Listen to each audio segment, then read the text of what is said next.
incredible. Oh my goodness, these look beautiful. Some real big spaghetti squash. Good morning, welcome back to Sage and Stone Homestead. My name is Heather. It is bright and early. I could not wait to get out of bed this morning to show you the garden. Monty is here. He's gonna help us with the perennial space, which I did add a new perennial thing. Yes, you wanna show them the perennial thing? It's right here, right as we walk in. I did order some May pops. These are a perennial passion flower that grows very well here in the United States. I had tried to start some of this from seed. I did have this pop up wild on my property, but right now I've got a bunch of boy goats back there, and goats really like to eat leafy things, and I'm sure it doesn't stand a chance. I mean, I'll check on it later in the year, but I don't have high hopes. So I wanted to have a more controlled space for something like that. So here it is. The plants are kind of small. So I am not sure if we are going to be getting fruit this year, but they're going to be establishing in the very least this year, and then we will have fruit in the years to come. The volunteer sunflowers that are here on this U-shaped bed, or kind of in between this U-shaped bed, are getting really, really big. These guys are still small, but look at how big some of these are. I noticed that one of these, this guy, had actually cracked off in a storm, and I didn't do anything to it. I wasn't really worried about it. By itself, it started to grow again. And then after I noticed that it did have a will to live, I actually put these tie tapes in here to help give it a chance. Isn't that insane? It's living despite this damage here.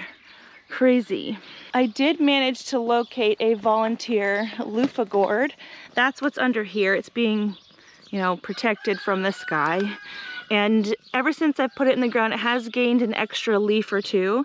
So it won't be long before it's growing up this way. By the time it gets real big, this will be, you know, pretty much gone by for the season. And that'll help take over this side of the arch, which will be nice. On this side of the entryway are all volunteer tomatoes. I did not plant any of these, and I'm pretty sure they are all the same variety of tomato. I could be wrong. It'd be kind of nice to be wrong because I don't need this many yellow currant tomatoes, but the yellow currant tomato does not care.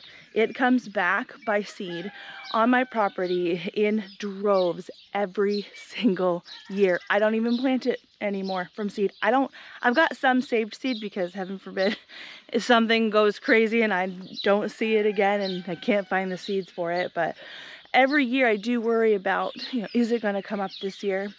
Never fails. It always comes up so much that I have to weed it out. So I just allowed this to grow here this year instead of trying to plant something specific here. I did also grow Super Sweet 100 tomato on this end last year, and so some of these could be Super Sweet 100. I believe that's a hybrid, so it might be something that looks kind of like a Super Sweet 100, but I'm not sure. These guys are starting to kind of fall over in the walkway. I might not be able to leave these the whole season, but I will be able to leave these, and this will be fun to see as it grows.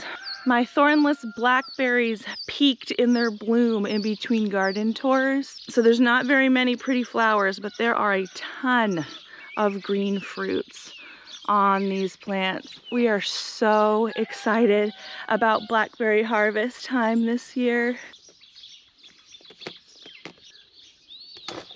Now, the first set of beds as we enter this garden are all tomatoes. Most of these are the Heat Master hybrid tomato. I lied. Clearly it's not all tomatoes, but a lot of these plants are tomatoes. This one here is the only tomato that is not a Heat Master. This is actually a Dr. Witchy's, and I don't know if I have seen blooms over here. I do have little buds, which I'm happy to see. The Heat Masters, they have been blooming though. And I have trellised them up using the Florida Weave trellising method. And if you are not sure how that works, I did record a video that contains the method of trellising and the method of pruning that I have for these determinate tomatoes. So if you missed that and you'd like to see that, I did link it down below. But yeah, it is time for me to come through and do another row of the trellis. I try to do the weave about every 8 inches. And this guy is getting tall enough for sure. There's some fruit clusters there. These plants are only going to get probably about 4 feet tall, big and bushy, and that's why I have to prune them. I need to prune them for airflow because I'm not sure if you noticed the wetness on those leaves, but it did not rain last night. Our area has a heavy dew on the ground every single morning, and this dew can help promote disease.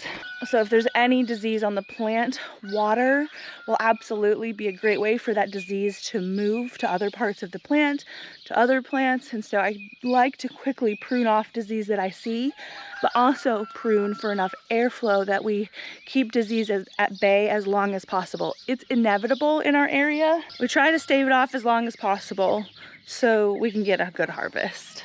Now over here I have some more volunteer sunflowers, which cracks me up. I love it. But we also have more of the determinate Heatmaster tomatoes set up in a different way. This is a tomato cage, heavy duty one. I got these at Epic Gardening, and they're filling them out really nicely. The one down here on the end is the biggest one that I have, and I have been pruning these guys as well just for airflow, and it looks like I probably need to come through and do it again. Lots of flowers happening, and this plant is the one where I noticed I actually have some fruit in here. Right there, you see it? Super exciting. I do have some fruit over on the green stalk too. This is filled with dwarf and micro dwarf tomatoes. This guy is one of the Wild Boar Farm varieties. We've got tomatoes here, lots of flowers. It's really hard to even tell what tomato is what in here, unless you get to the lower tiers. But up here, it's wild and crazy. I have noticed that the green stalk has quite the presence of whiteflies.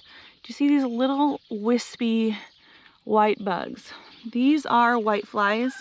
It's not amazing to see these. They do carry disease from plant to plant, and we also have quite a few aphids over here. This is the kind of thing that I was noticing in my greenhouse last year, and the plants that I had in my greenhouse, look at that. The plants that I had in my greenhouse did not do super well, and so these guys, we'll see what happens with them. I have noticed quite a few ladybugs in this area of the garden this year, and so I'm just leaving it for now because I think that reinforcements are here. The pests look like they have a leg up, but I think it's gonna be okay. We'll see. There's a lot of them on these plants. Now down here, I'm sure you noticed these cabbages.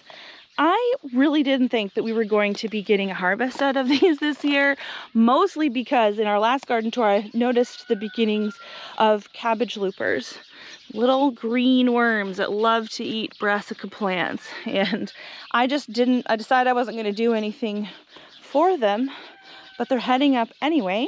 This one is actually getting pretty big. Literally the only reason that we're getting a harvest is wasps. Right after the garden tour a couple weeks ago, I noticed just tons and tons of wasps on these plants. And what they're doing is they're coming along and taking off those cabbage looper caterpillars to feed their young. They feed their young protein. And so I have a love-hate relationship with the wasps. They do garden pretty well for me, but they also dive bomb me when I'm in the barn. So I don't know. I leave them this time of year, and then eventually I do have to take the nests down because they can be a problem later on in the year. Over in the next set of beds, you can see this wild and crazy bed. This is my dill bed. I allow the dill flowers to go to seed over here, and because of that we do get kind of a perennial dill situation, even though dill is not a perennial plant. There are a couple little flowering heads starting to try to poke through. Ugh. It's beautiful. This is everything that I hoped for. But among the dill, I do have a couple brassicas. This one, you can see, is quite heavily damaged by cabbage loopers. The wasps have been loving it over here as well. And because of that, I am getting another head of purple cauliflower coming in. So really excited. I will be able to harvest that, as well as the one that is down here. Hard to see. It's real small. There's one in there too. I have not come through and harvested any of the oregano this year. Actually, it is starting to flower. Do you see the buds there? I have decided, since I have a lot of freeze-dried oregano already, that at least for now, I'm gonna allow these flowers to open up. It was actually a viewer that told me that the oregano flower makes good tea. And so because I haven't had the energy to really deal with these plants this year as far as preservation, plus I have a lot of oregano saved already, I think I've decided to leave these and try them in a different way via the tea. So I'll absolutely let you know how that goes. This guy is wild and crazy. It's been here since 2019. It was this little bitty plant that I bought at the grocery store. I have this random sweet pepper down here that I pinched off the top last week to encourage it to bush out. It's doing well. The Kelway Golden Chamomile, it's lovely this morning. A lot of the flowers have their petals pushed back. These are just older flowers. I can and probably should come through and deadhead the ones that have kind of gone by. It'll encourage it to bloom more. Isn't that amazing? I have heard hummingbirds around the garden, but I haven't seen them. I don't know if this flower is particularly easy for them to consume, but they're pretty anyway, for sure. The flowers that the hummingbirds really do like are actually down here. I have not talked about the volunteers that came up in this bed that I've left. These guys are actually ground cherries. I did not intentionally plant these this year. There are some bug damage, like this looks like flea beetles to me, but they will bounce back through that. See this here? There's a whole bunch of these plants down in here. I'm gonna allow it. And then over here, we actually have some volunteer zinnia. These I have also pinched the tops of to encourage them to bush out. I don't know what color these are going to be. A couple of years ago, I grew a really big, pretty yellow zinnia in this space, and I believe there was a smaller orange one.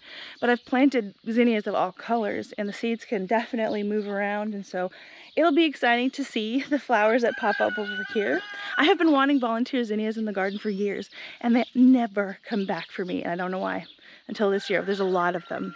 Actually, going back this way, this Peruviana zinnia is one where I pinched the top, you can see right there, and it encouraged this to bush out. See that? So it just makes for a fuller, more compact plant with potentially more blooms.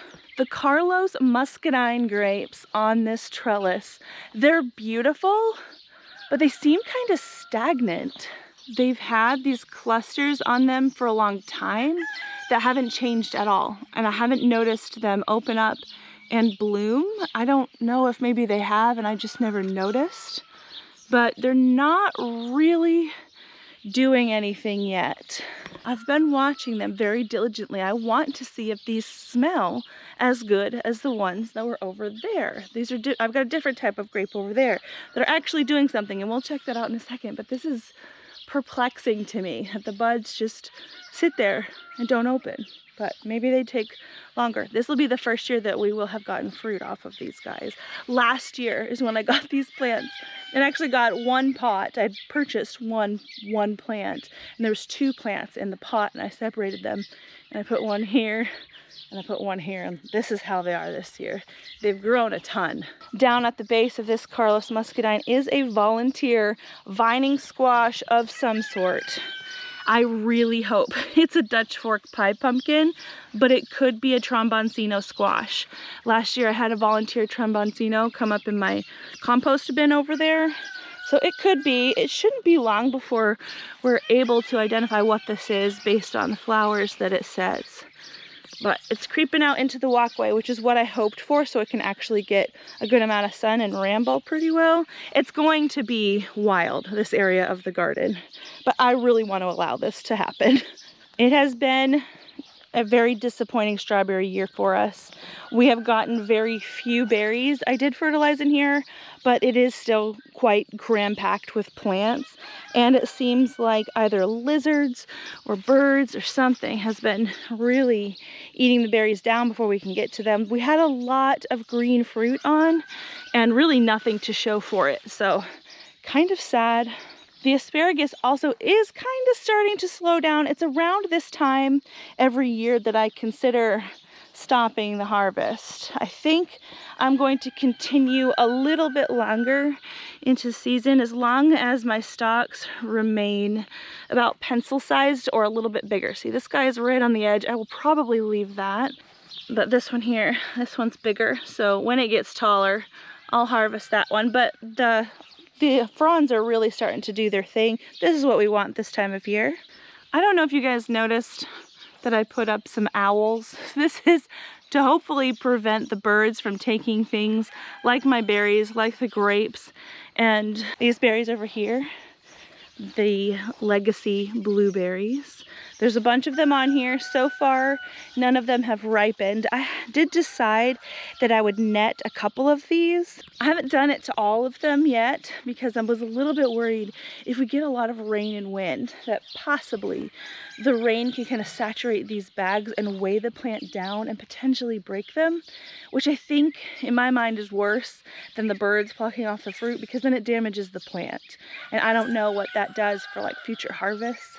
So I've just bagged a few so that we can wait for a decent storm just to see what happens. But back to the owls, I don't think these guys are doing anything. I've got quite a few of them around and the birds seem to not actually care, except for the chickens. The first time I set out a couple of these, my chickens went into the coop and they didn't come out the rest of the day. And so the chickens cared for one day. They don't care anymore. The wild birds don't seem to care.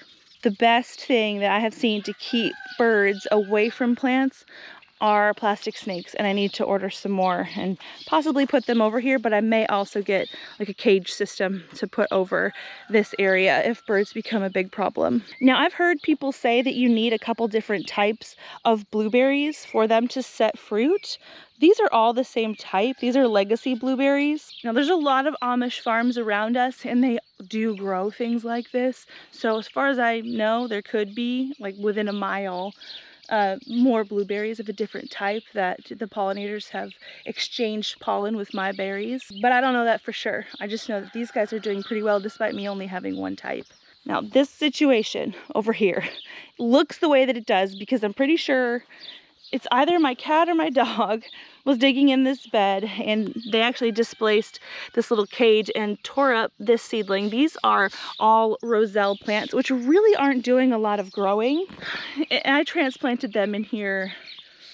Goodness, I can't remember if these were here in the last garden tour. I think they were. I feel like they've been here and looking the same for a long time and they're just not budging. And so I did come through and put down some granular fertilizer, and that's going to take a little bit to wash down into the soil and really invigorate the plant. They're still kind of the same size.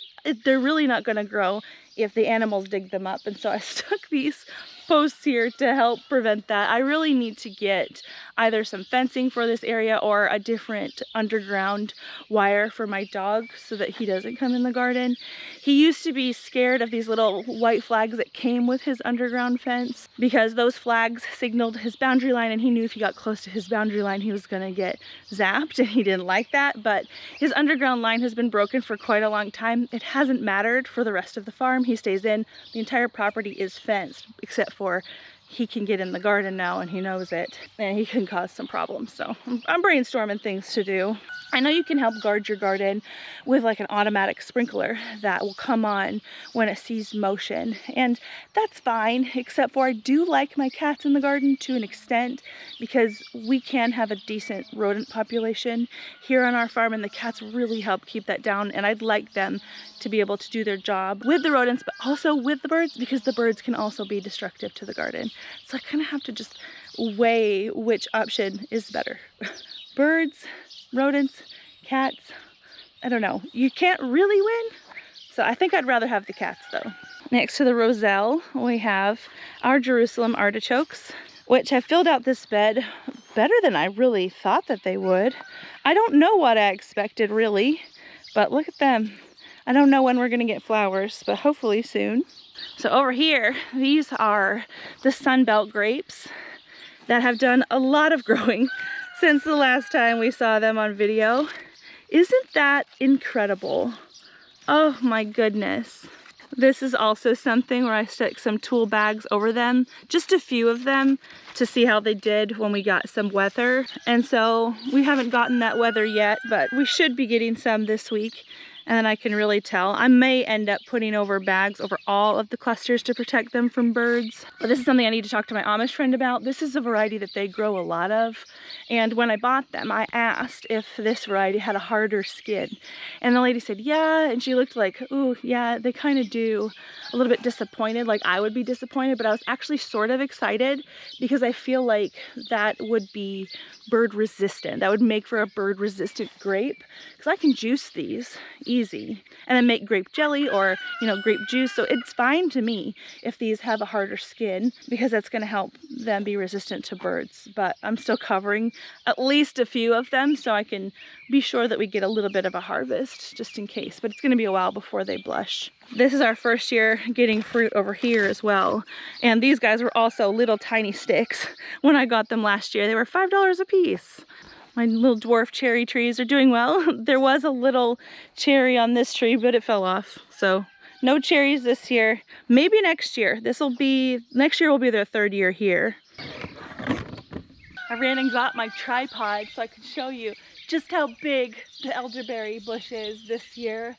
I've easily gotten like 3 times the blooms that I had on the plant last year. And I don't know if it's because I pruned a lot last year by harvesting the flowers, but I'm guessing that helped, because usually when you prune a plant, it encourages more bushy growth, like we talked about with the zinnia and with the peppers. I do know that there are plants that this doesn't work well for, but it seems like elderberry does quite well by doing that. You can actually kind of see that in action right here. You can see this part of the plant might have been pruned last year. That might be what that situation is.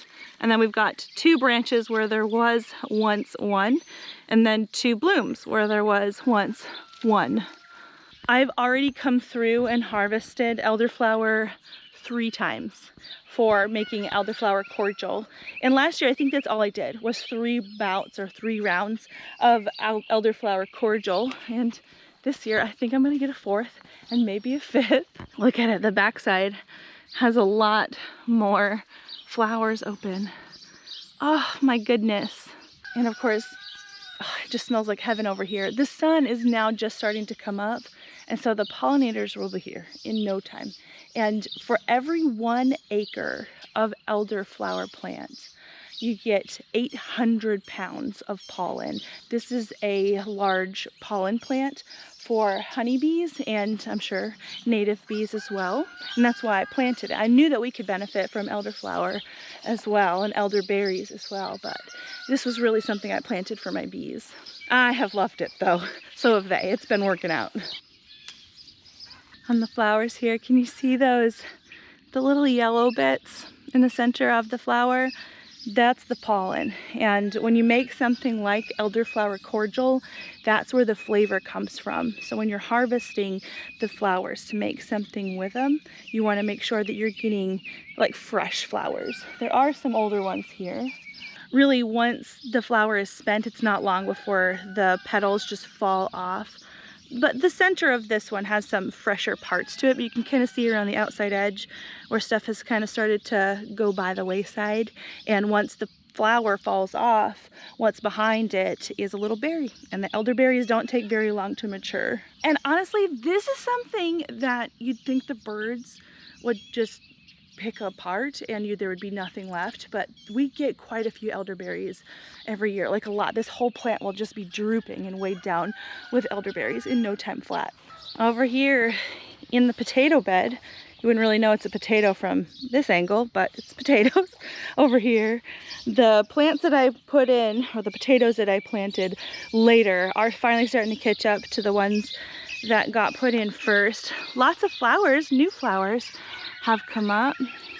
I am waiting for these to die back before I harvest the potatoes, but we have this volunteer squash, which we've been wondering what type of squash it is this whole time, and we now know. Oh, I hear a bee in here.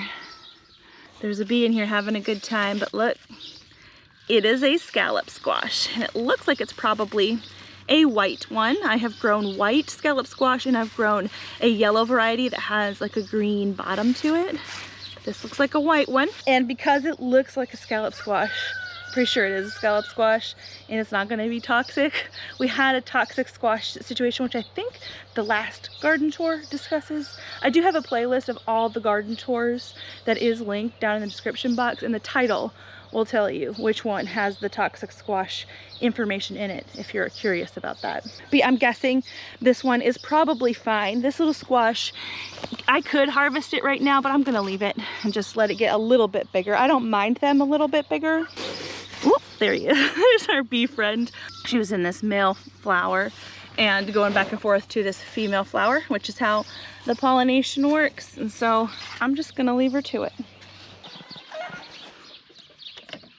We're gonna take a quick walk through the kids' garden on the way to the greenhouse and the lane. Shaika's bed is doing really well. He is growing some tomatoes called Sweet Million. And look at all of the blooms on one truss. We have never grown this variety before. We actually bought these plants at our local nursery. Looky there. I don't know where the green tomato is that he's watching, but there's a green tomato in here that he's been keeping his eye on. He comes out here like first thing every morning and he says, "Mommy, I think my green tomato is gonna turn yellow today." And it hasn't. The green fruits on tomato plants take forever to blush, it seems, but the wait is worth it. He also is the first one with some pepper flowers. Now, we did not prune these plants. They seem to be growing in a decently bushy habit anyway. These are like a lunchbox style pepper, but he's got some blooms already, so that's exciting. They've got cucumbers in this garden that are doing well. The birds ate my cucumbers, but they've got some, so that's good. His peppers are a little bit smaller. More cucumbers and tomatoes over here. And this is their ground cherry bed, which we did not thin out. We're just letting it go wild and do its thing. I did notice that there are some little lanterns and flowers on here. See that flower? Once that flower is pollinated, it turns into these little green lanterns, and inside the lanterns, that's where the fruit develops. But look at all those plants. We probably should have thinned this. We did it. We'll see what happens. Their cucamelons have finally started really growing and taking a hold of this little trellis. This is going to be not enough trellis for these plants, most likely. It's going to be wild and crazy, but it'll be fine. There's a lot of ground cherries over here too. We're just sort of leaving it and see how it goes. This this is the owl. When I put it here, the chickens, they immediately went to bed. It was comical, but the little wild sparrows or whatever, they'll come on and just land right here and stare the plastic owl in the face. They don't care. All right, we'll go into the greenhouse in just a bit, but I think I'd like to start out on the lane. There's something that I want to show you guys. I think it was either 2 or 3 weeks ago, I planted these grow bags out here. All of this is brand new soil, and I had used the Miracle Grow Organics soil this year. And for a time, it looked like it was doing well.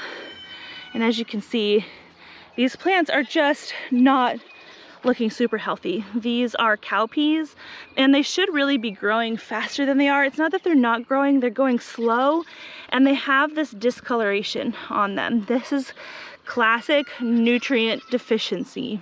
Now, I have come through here and pulled back the mulch and sprinkled in some Trifecta Plus fertilizer, which I do love. And so it's gonna take some time for that to really kind of soak in and take effect. But yeah, I don't think that soil did as well as I thought it was initially. It's like for 2 or 3 weeks, everything looked really good, and then it just didn't look good. That's about the life that that soil had, which is kind of sad. But thankfully I had bought a big bag of that fertilizer in the beginning of the year, sort of anticipating this happening to me again this year. And so they'll catch up. They're just a little bit set back. Also, the flags, the birds don't care about this either. But a really funny contrast this week as opposed to last week is, last week we were over here talking about these tomatoes that are down here. We have since put up a trellis. Last week we were making fun of these tomatoes because they were sickly and sad looking. These ones looked way better. The way that these have changed in 2 weeks' time is crazy. So I mentioned in the last garden tour that I had sprinkled some fertilizer around these guys because it looked like they needed it. Well, look at them now.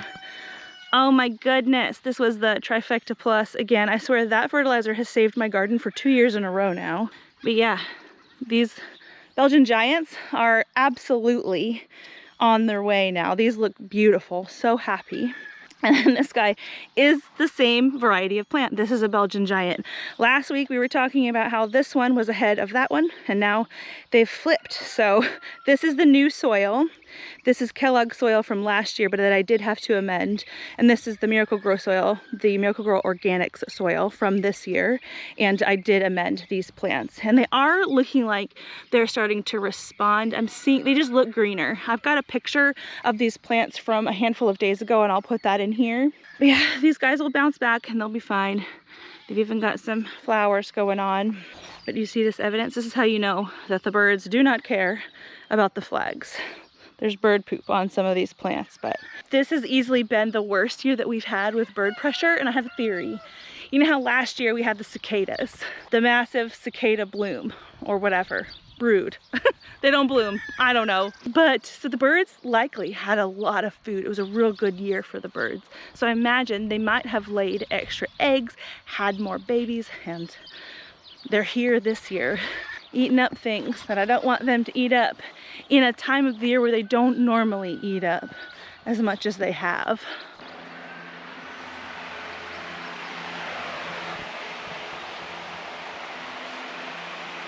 First things first, before I forget to show it, this pepper plant is a hybrid pepper that a viewer sent me. This is my tater pepper, as we're calling it, and it's gotten real big.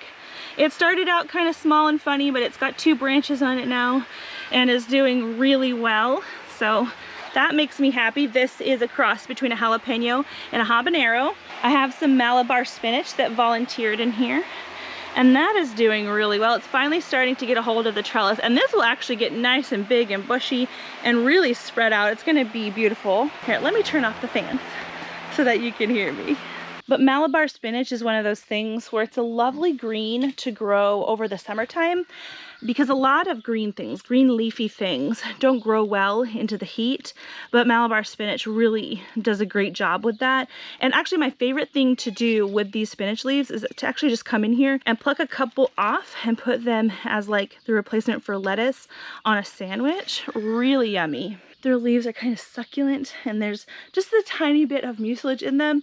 But honestly, especially if you refrigerate the leaves ahead of time, it's really refreshing, especially in the heat of summer. The jalapeno peppers over here are doing very well. There is a huge snake in this bed. I came through here to water a couple of days ago. I do have some plastic snakes hanging out around here, and we'll see them. I'll point them out.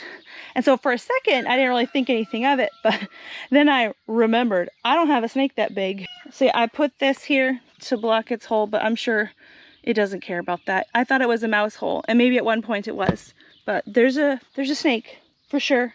I don't actually mind snakes, but it kind of did freak me out when I didn't expect it. It was bigger than any snake that I feel like I've seen around here. But the peppers are doing well. They don't seem to mind their neighbor. This guy I bought later, so it is smaller. It's a different type. I can't remember the variety, but I'll put it down here. It's a giant type of jalapeno, and I think they say they get like 4 inches long, which is pretty big for a jalapeno. I've just got little tiny buds on here now, and so we should see some fruit set in not very long. I have started to come through and harvest the bush beans. I'm getting about a meal's worth every 4 days. See, that's a big one right there. Well, this is the size that I like to harvest them at. Beautiful little bean. Farrell, come here, baby. Do you want to share my bean? He's not a morning goat, apparently. Come here, boy. Do you know what it is? It's the dew on the grass. You don't want to get wet. Oh, he's like, all right, I guess. Come here, buddy. Look. Come here. Come on, Farrell.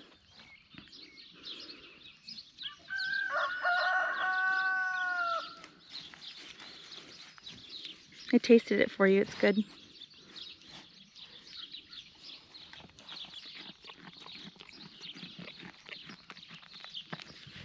That's all. Hope it was worth the trip.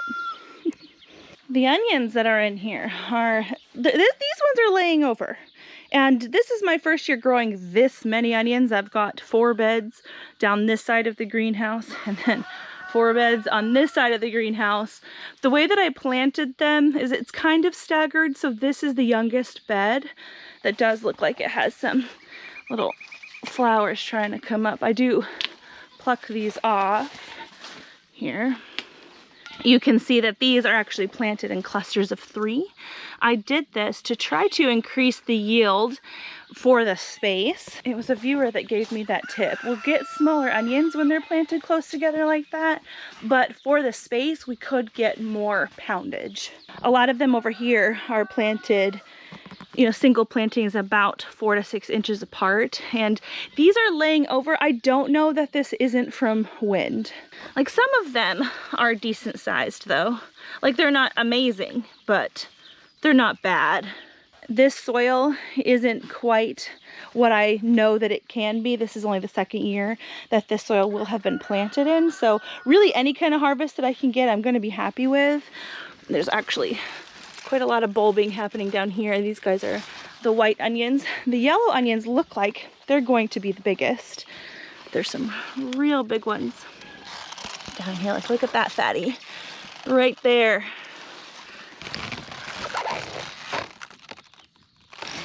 For how easy this plot of onions has been, I'm really happy with the yield. And I've gotten a lot of suggestions of ways that I could improve my yield or different ways that we can grow the onions. And it's not that I'll never do those things, but here's the thing. There's been suggestions that I could cut the tops, not all the way off, but trim them down so that they don't flop over in the wind prematurely. That's one of the concerns with onions, because if they do that, it can kind of trigger them to stop bulbing up and you can get a smaller onion. The second thing that's been suggested to me is called spooning. So you can go around the outside of your onion and just sort of dig out the soil so that it's less pressure for the bulb to just grow bigger. And I've seen people do that with success. And here's the thing is, I don't know that either one of those things is necessary for me to do to get a good harvest. And there's a lot of onions in here. I bought 1,400 onion plants. I did give some away for sure, but this is a lot. And if I can get a harvest that I'm happy with a lot less work, then I'm not going to sweat it, because those things sound like they take a good amount of time and energy, and the effort that I would put into that may not be worth it. I don't know, maybe it would be. I could try next year to do it in one bed and not the other and see. But also, I've been really happy with what I've seen in the beds, and so I'm going to try not to sweat it, because I might not have to work that hard to get a harvest that makes me happy. Like, here are some of the red onions. This is the bed that I planted heavily. I planted them real close together and came through and plucked out every other onion to harvest as green onions, and now these guys are bulbing up. But can you see how loose this soil is anyway? I don't think the spooning part especially is really necessary in this kind of a situation where I'm growing in raised beds in very loose soil. I could see where it would be beneficial if you were growing in like a heavier type soil. But yeah, overall, I think these guys are all right, and we're not far from harvest. A lot of these are still standing up. We do have some that are laying down there, but again, I think that that might have been wind that blew in here from the front door, because it kind of lines up with it. Just whoosh. Not sure. So do you remember the Sweet Million tomato out in my son's garden? These are the same variety, and they are just not as bushy or deep green. And I have a theory on that, and my theory is manure. My kids have a lot more manure in their garden beds than I have in these beds. When it came to amending their soil for winter time, they, cleaned up. I think they each maybe put 3 or 4 buckets of rabbit manure in their beds, and then we topped them with soil. And I have done some manure in some of these beds, but actually not all the beds in here have manure, and I think that that's a difference. I mean, these are nice plants and they're doing well. They are also under the shade cloth, which can affect their growth. But yeah, I just thought that was interesting. They look very different, but they're the same type of plant. The cucamelons have grown a lot. This one is now taller than me. which is awesome. This is another thing that, just like the Malabar spinach, it's going to take over and just completely fill this out. This will be a whole wall of foliage in no time. There's a lot of these like offshoots that it set out, so it's just gonna carpet all over the place. And I did notice that we do have some little baby cucamelons already. See this little tiny flower? Oh, it's adorable. These don't get super big, maybe about the size of the tip of my finger. They look like little watermelons. They taste like cucumbers with like a little lemony zip to them. They're really good. This is what I've got as far as like cucumbers growing for me right now. So over here is another situation that I am actually really excited to talk to you guys about in a way, but also kind of perplexed, and I want to bounce some ideas off of you to see what you think. But I've got some real big spaghetti squash at this point. They actually look like they have started to kind of toughen up and potentially like ripen. This one here is getting like a yellowish tint. This one has like a creamy yellow tint. They start out looking like this, and actually this little fruit hasn't grown at all in about a week, which is not normal. Like, it's obviously not shrivelly, it's not dead, but it has done nothing as far as growth. And really this whole plant, it grew and grew and grew for the longest time. Everything halted with it except for maturation of this fruit. That has happened, but there's been really no growth. And I've seen flowers open. So down here, these are the male flowers. They have the pollen parts on the inside. It has been putting out more male flowers, but the female flowers that are on this plant or were on this plant shriveled up and died without opening. And you can see that evidence right here. So we've got this male flower. You can see it's just a stalk with a bud on the end. That's a male flower, just a stalk with a bud. This one actually did have a little spaghetti squash on the end of it, but it just shriveled up and died. The little spaghetti squash at the base of the flower like shrivels up like a little prune, and then this whole thing will turn brown and die. See how it just looks yellow? That is what the female blossoms have been doing. See that there? This turned brown and died before it ever opened up. See? I have grown this variety of spaghetti squash before, and I only grew 3 plants before. There's 2 here, and I got a lot of fruit. And so to only get 5 fruit off of 2 plants, it's not normal, and I'm kind of wondering what's going on. Now there's a potential that there's not a lot of nutrition in this bed. I got kind of gun shy with my nutrition in this space because I had a really bad problem in here last year with aphids and whiteflies. And one of the reasons that you can get real bad pest pressure is if you have too much nitrogen in your soil. So I didn't want to over fertilize so that I wouldn't have that big pest pressure again this year. So when this came up, actually when all the squash that are in the greenhouse came up, they actually all immediately started putting on female flowers, which I thought was interesting. I've never seen that before. Normally with plants like this, cucurbit plants, even with like melons and cucumbers, you see a lot of male flowers first and then the female flowers come later. These plants did the opposite, so I thought, okay, there's plenty of nutrition in there for them to be immediately putting out female flowers. But I kind of wonder if that like backwards way of blooming was to the detriment of this plant, or if maybe there is a nutritional imbalance going on down there in the soil, because they need phosphorus to set fruit.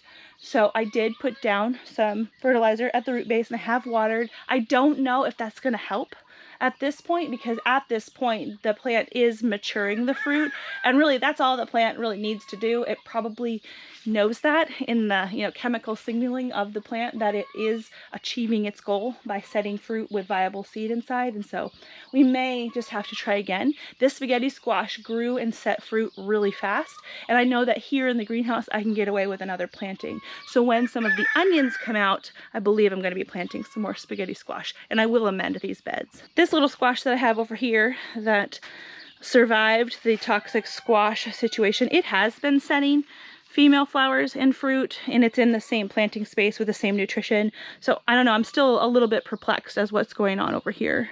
This is where I took out basically an entire row of the toxic squash, and all of the tomatoes that are on here, there's only 4, but they're all volunteers, so they happen to pop up here in the greenhouse.